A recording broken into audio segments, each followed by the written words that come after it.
I have been thinking about loneliness after our last conversation, and I have been thinking about the movement within. Picture this: a dark room and rain outside.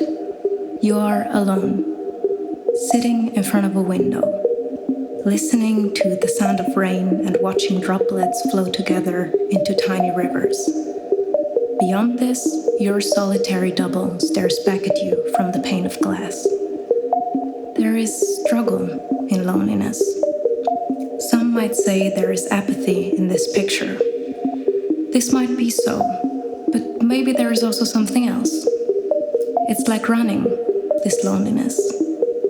First, there is resistance, struggle, as you hear the thumping of your feet on the asphalt and the droplets beating against the glass, marking your solitude. But when you sink in, you are rewarded with runner's high.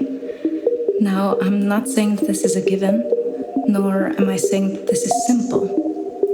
But sometimes you just hit the sweet spot, and then you are washed away, sucked into the undertow, effortlessly gliding, drifting, easing towards your center.